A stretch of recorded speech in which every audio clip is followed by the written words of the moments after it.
Ito, blinking. Ayan. Tapos, chinip namin sa computer. Ito ba? Oo. Yung sa no service required ito. Ayan.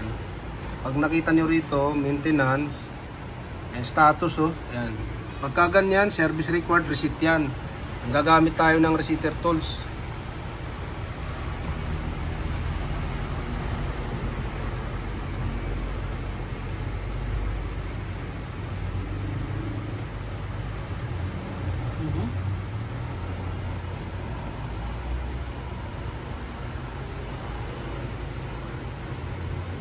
Initialize para mawala na yung blinking.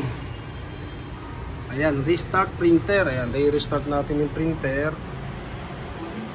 Ayan, ayan. Pag on nyo ulit, wala na yung blinking.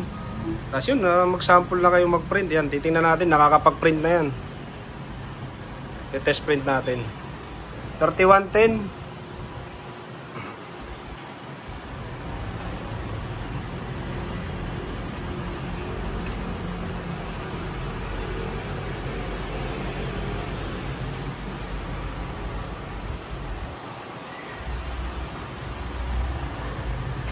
Mag-initialize lang siya. Kare-receipt lang yan.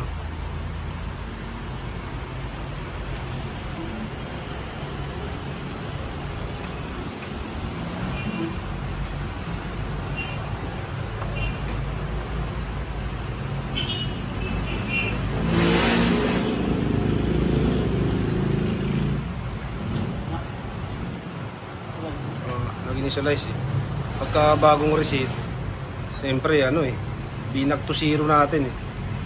Yung sa likod pala, sa wasting pad dito, yung iba kapag nagre-reset, pinapalitan na rin to. Pero kapag naman hindi pa tumutulo or hindi pa tumatagas yan, kahit hindi nyo muna palitan, i-reset lang yung sa pinaka motherboard nya. Pero kapag tumutulo na rin to, tumatagas na, yun, kailangan yung palitan, yung wasting tank. Kaya yun, meron din tayo nun. Antayin lang natin yung sample print.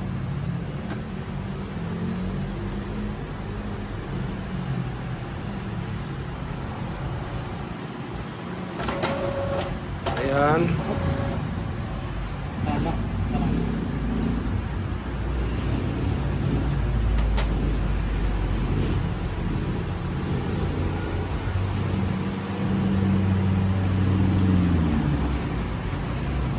Paper jam yan, yan. Ilabas lang natin yung papel yan.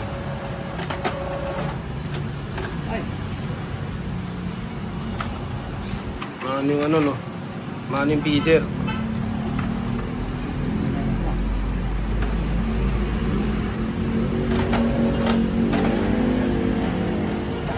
Ayan. Ba, nakakapag-print na. Ayan.